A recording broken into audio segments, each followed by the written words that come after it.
अस्सलाम वालेकुम। आज मैंने आपको एक ऐसे स्टॉक के बारे में बताना है कि अगर आपने 5 लाख डाला होता ना सन 2023 में, तो आज की तारीख में ना आपके पास 1 करोड़ 19 लाख 90 हज़ार, ये मैं मैथ्स बता रहा हूँ, इतने होते हैं।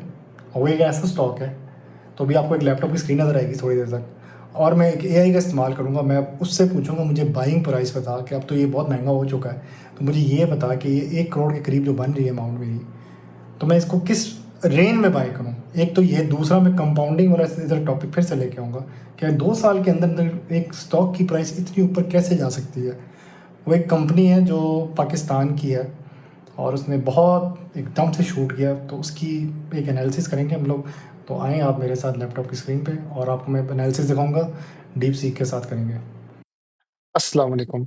तो जो मैं आप लोगों को एक स्टॉक का बता रहा था ना कि 50 रुपए का था, तो आज वो 11.99 का हो चुका है।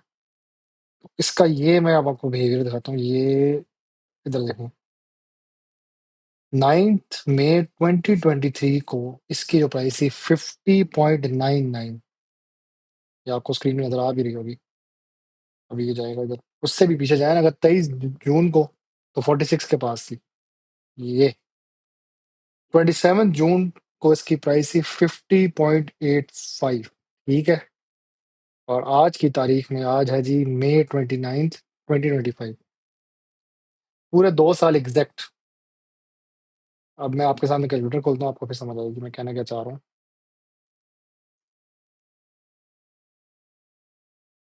मैंने इन्वेस्ट किया जी, 50 रुपए की स्टॉक की प्राइस है। मैंने कहा जी मैं 5 लाख डालता हूँ। 5 लाख मैंने कहा जी इन्वेस्टर को, मैं वो 5 लाख है, ब्रोकर को कहा। अब वो डिवाइड करेगा, 50 रुपए की प्राइस है। और अभी सोचे इस वक्त 2023 चल रहा है, मई का महीना है, 50 रुपए प्राइस चल रही है।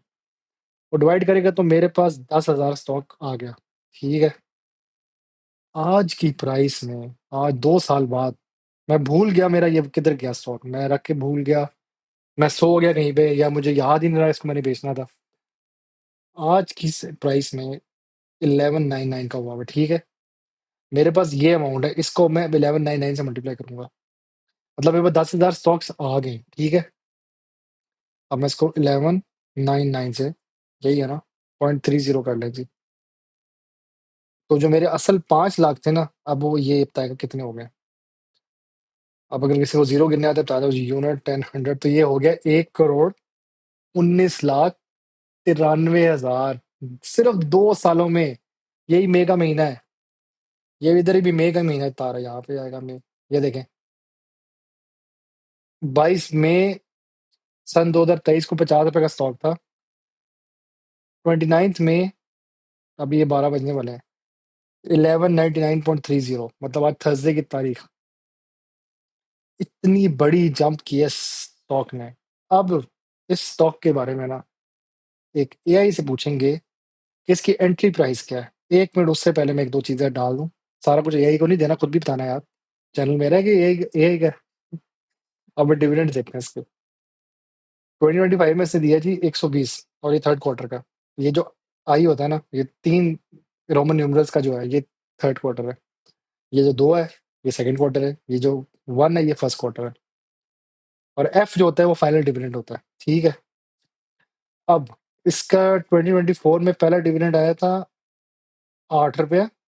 अब आपने गिनना है, 80 है ना, तो उसको 8 गिनना है। 8, ये 12 गिनना है। 8 + 12 कितने हो गए? 20। ठीक है। और ये भी 200 हो गया, तीसरा भी ये आ गया 20, और ये इसको 10 गिने, 30 हो गया। तो इसने 2024 में 30 रुपीज दे दिया डिविडेंड।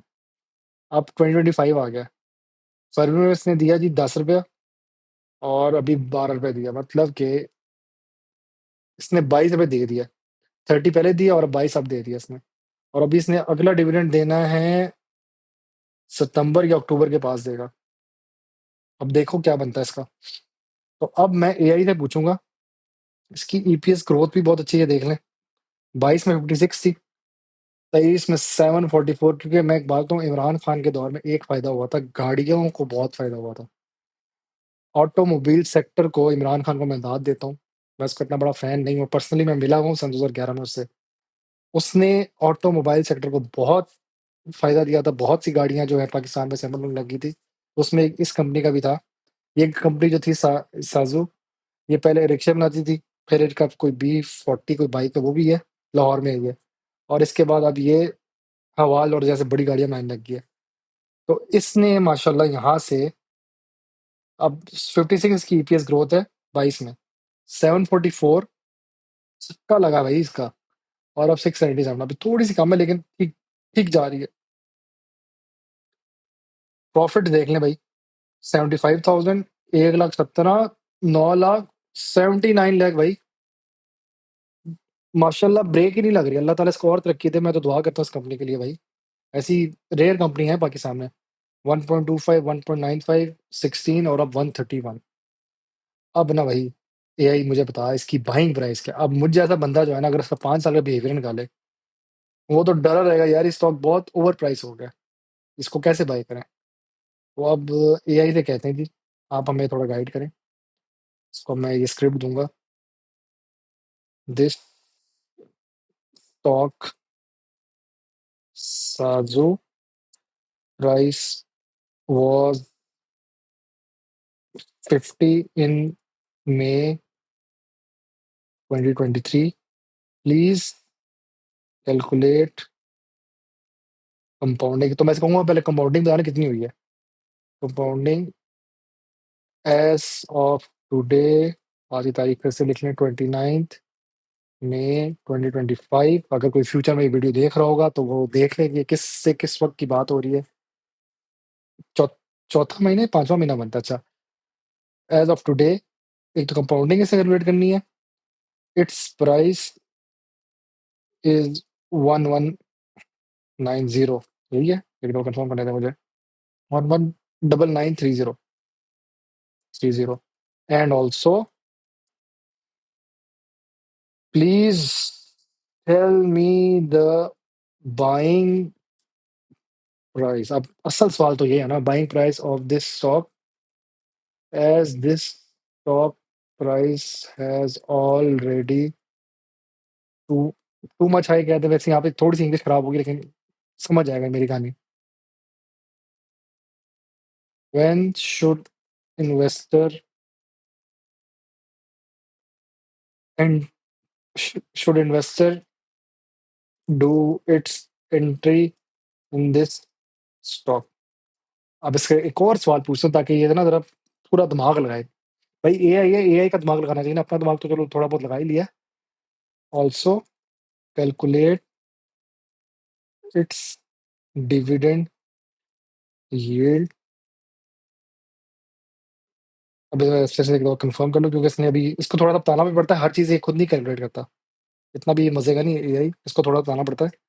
8 + 12 20 + 10 30, इसने 24 में जो है 30 रुपए दिए, और कंपनी की शुरुआत अभी इतनी खास अच्छी नहीं हुई शुरू से, तो ये ज़रा कंपनी क्रिटिकल है मैं कह रहा हूँ। लेकिन जो शूट मारा ना यार, ये ज़रा मज़े का लगा शूट, कि अगर आपने 5 लाख डाला होता तो आप 1 करोड़ पे होते आज। तो ये 30 रुपए तो इसका ये दे दिया, आगे अभी 24 में इसने 25 में कितना दिया है? 10 और 120, मतलब 22 रुपए दे दिया इसने। अच्छा, इसका calculate dividend yield as of 2023, ये 2023 का ही था ना? नहीं, 2024 है, 2025 है, ठीक है। 24 it gives 30 rupees total dividend, and in 2025 for 2 quarters it has given, अब इसको टोटल बताना है, टोटल डिविडेंड ऑफ, फिर से कंफर्म कर लो यार, पता है मैं कोई गलती करना नहीं चाह रहा यहाँ पे। 10 और 12 22 रुपए, 22 रुपीज। ऑल्सो इतना ना पूछ लेंगे और कुछ डिविडेंड कैलकुलेट, वो लिख दिया वैसे तो। प्लीज चेक इट्स ईपीएस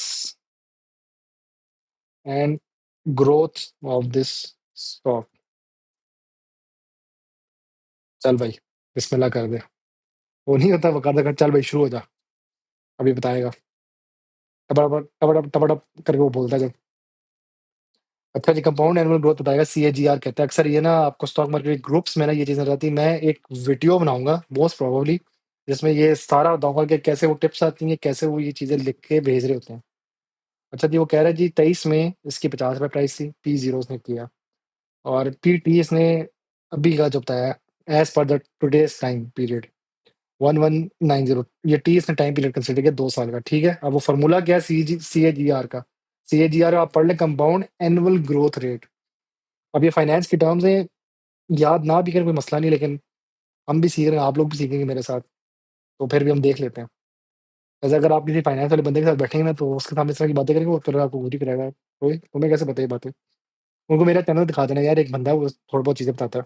अच्छा, CAGR फॉर्मूला, CAGR PT/P0, मतलब जो करंट प्राइस है उसको डिवाइड करो जो प्राइस पहले थी, उसका वन ऑफ द टोटल कितने टाइम ऑफ द पीरियड में से माइनस करो वन, तो उसकी एक टर्म निकलेगी। उस मतलब 1/2 जो होता है, अब 2 साल था तो उसका हाफ ही होगा तो 0.5 हो गया, 1/4 होगा तो उसका क्वार्टर आएगा 0.25 होगा, उसमें से इससे -1 किया तो 390% एन पर एनम, मतलब एक जंप आया, 390% शूट आई है प्राइस में। ठीक हो गया, आगे चले। जब मैं ऐसा ठीक हो गया ना, तो मुझे खुद भी आधी बात समझ आती है।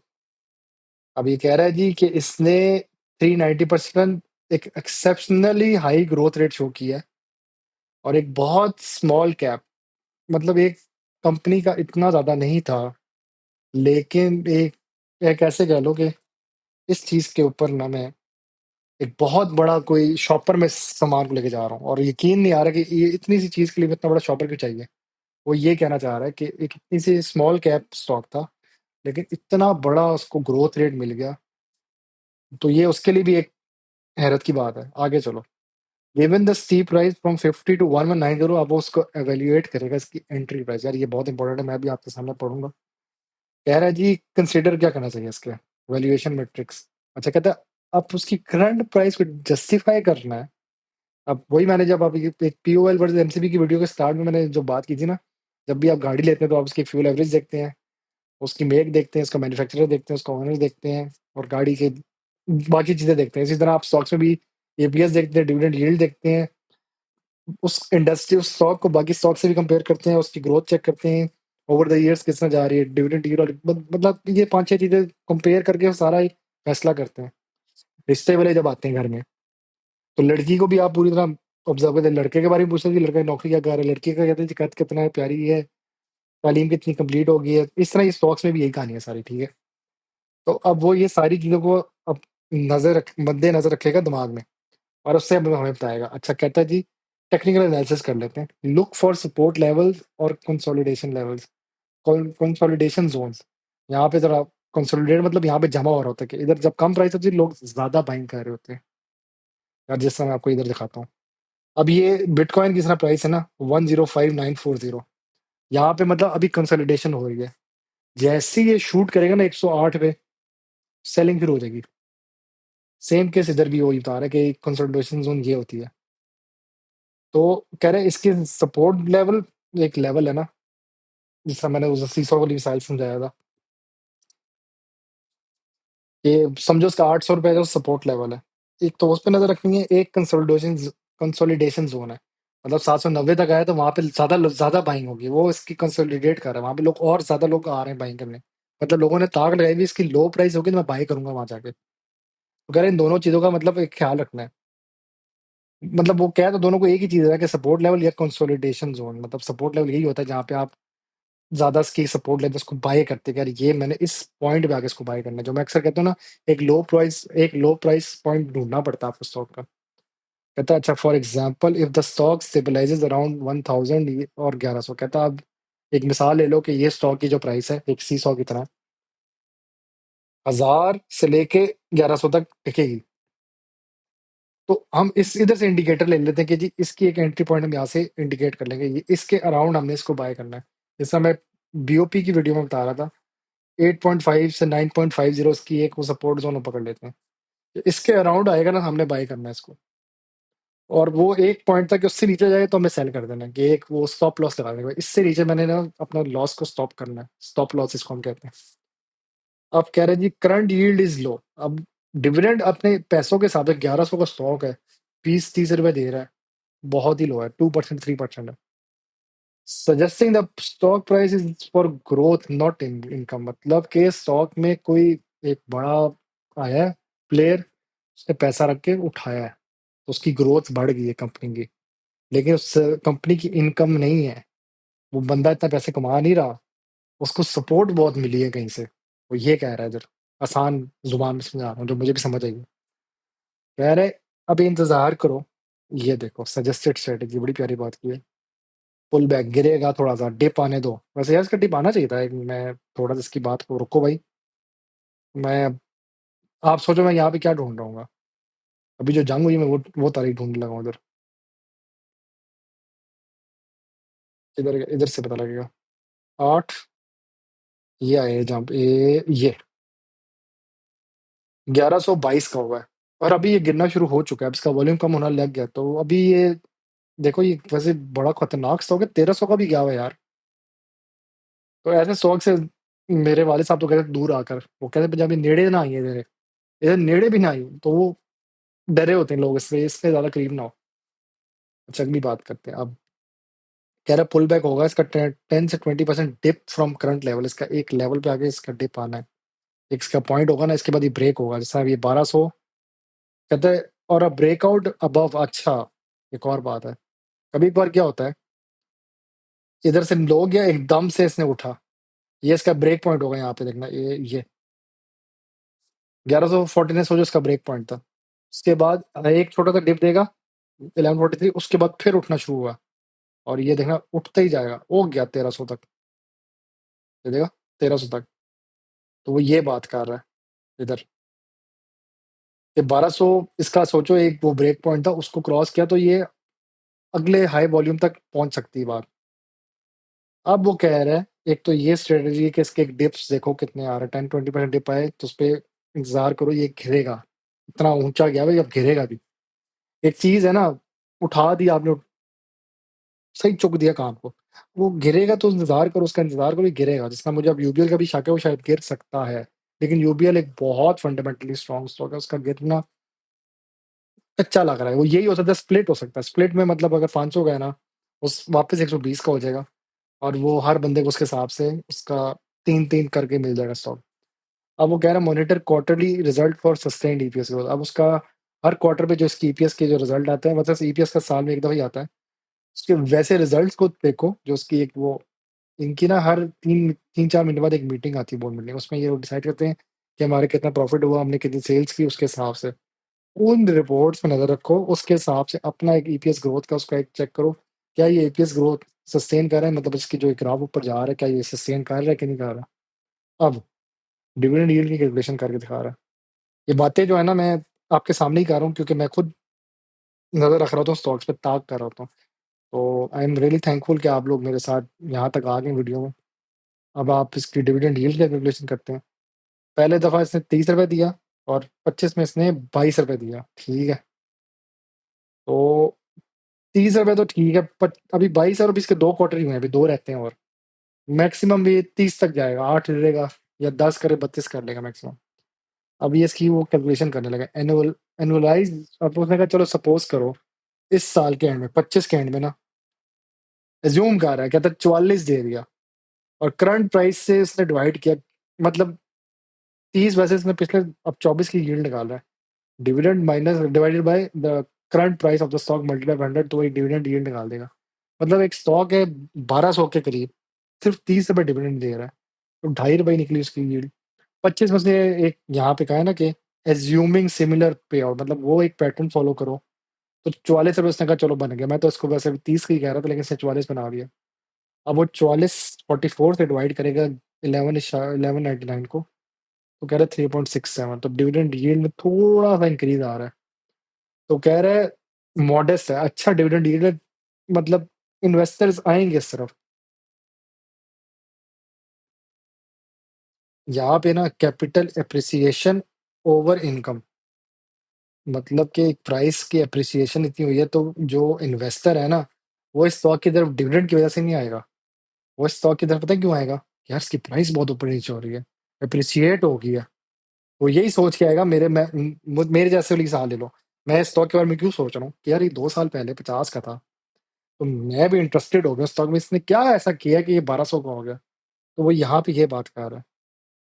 किधर गई है वो बात? इधर आओ। डिविडेंड यील्ड मॉडस है 2.5 से 3.7, इंडिकेट कर रहा है कि investors are likely prioritising capital appreciation over income. मतलब कि इसकी कैपिटल जो प्राइस है वो उसको, मतलब लोग ज्यादा ताक रहे हैं कि यार ये कुछ है इसमें कि इतनी ज्यादा अप्रिशिएट प्राइस किस तरह होगी इसकी ओवर द इनकम। मतलब इसकी इतना पैसा कमा नहीं रही ये कंपनी, लेकिन इसकी प्राइस बहुत ज्यादा अप होगी, इसकी ग्रोथ बहुत अप होगी। उस पर अब सबकी नजर है कि कैसे हुई है। अब इसके ईपीएस एंड ग्रोथ एनालिसिस अब ये बताएगा यार। इधर अब बहुत इंपॉर्टेंट बात करने लगा। ईपीएस डाटा 23 में इसका 41 था। यही वेबसाइट जो मैंने दी है इसको। 2024 में इसने एस्टिमेटेड जो लेटेस्ट क्वार्टरली रिपोर्ट्स और ट्रेंड से उसने अब कैलकुलेट किया है, प्राइस डिवाइडेड बाय ईपीएस, तो पी टू ई रेशियो आ जाएगा आपके पास। 1199 और 41 जो इसका एक 23 का आया है। तो अभी ये देखो 23 की ईपीएस है ना, अभी 24 की ईपीएस निकालने लगा। देखना, इसने 1199 को डिवाइड किया पिछले साल की जो ईपीएस थी 41 से, तो उसने कहा कि 29.2, मतलब ईपीएस थोड़ी सी कम आई है। मतलब ईपीएस इस स्टैंडर्ड, मतलब एक पॉइंट पे होल्ड हुई है। कहता इफ अगर ईपीएस ग्रोथ सिग्निफिकेंटली, अगर तो इससे भी बेहतर आ गई, आ भी सकती है 100+, फिर कहेगा ये जो रेशियो है ना ये लो होगा। अब ये मैथ्स है यहाँ पे। कोई अगर जिसको अच्छी आती है स्टैटिस्टिक्स, वो इसको समझ सकते हैं यहाँ पे। एक ऊपर वाली चीज ज्यादा होगी तो नीचे वाली चीज कम होगी। वो यहाँ पे यही बात हो रही है कि अगर 100+ हो गया तो P U to E ratio तुम्हारा हमेशा ही कम होगा, क्योंकि ज्यादा नंबर आ गए तो ज्यादा से डिवाइड करो तो कम आएगी वैल्यू। कहता है उससे ये होगा कि ये स्टॉक जो है ना वो एक अट्रैक्टिव हो जाएगा। आप समझ आएगा यार इस पे बाइंग बाइंग करते हैं। ये ईपीएस अच्छी दे रहा है, इसको बाई करते हैं। अब वो कह रहा है जी ये जो कंपनी है ऑटो सेक्टर है, गाड़ी और हाइब्रिड पे काम कर रही है। और एज पर द गाड़ियों का जो केस है वो गवर्नमेंट की पॉलिसीज पे बहुत है और कंज्यूमर अडॉप्शन। हमारे पाकिस्तान है, पाकिस्तान में गाड़ियों का बिजनेस बहुत इन है, तो ये एक अच्छी चीज़ है। प्लस पॉइंट तो मैं कह दूंगा गवर्नमेंट भी काफ़ी सपोर्ट करती है, क्योंकि गवर्नमेंट के अपने बड़े इसमें सिस्टम है। रॉ मटेरियल और स्टील प्राइस, यार पाकिस्तान है, सब कुछ चाइना से आ रहा है। रॉ मटेरियल खुद भी है, स्टील मिल भी है हमारे पास, लेकिन चाइना से काफ़ी माल आ रहा है। कंपटीशन में इसकी खड़ी है होंडा, टोयोटा और हाइब्रिड सेक्शन में। तो हवाल अच्छी गाड़ी है। अब एक समरी कर रहा है, मतलब उसने कहा जी तुम्हारा कैपिटल गेन जो आया है, सी ए जी आर यहाँ पे बताया था क्या होता है। कंपाउंडिंग कैपिटल गेन मैंने बोल दिया, सॉरी यार। Compounding annual growth rate, C A G R compounding जो तुम्हारी प्लस हुई हो 390 एनुअली, मतलब 1-2 सालों के अंदर तुम्हारी 390%, बहुत बड़ी चीज है ये, अप हुई है। इतना वैसे यूबीएल ने भी नहीं दिया जितना इसने जंप मारा। एंट्री पॉइंट कहता है अभी मैं नहीं बता सकता, वेट फॉर डिप, इसने खुद ही कह दिया इंतजार करो, मैं नहीं बता रहा। वो एआई रोक रहा है भाई तुम्हें। कह रहे wait for dip, confirmation of upward momentum.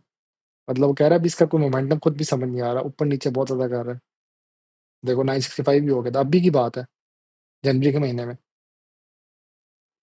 और क्या कह रहा है जी, वैसे कहता है अगर एंट्री करनी है 500-500 करके 1000 रुपए के पॉइंट पे उठा लेना, वो उसका सपोर्ट लेवल है।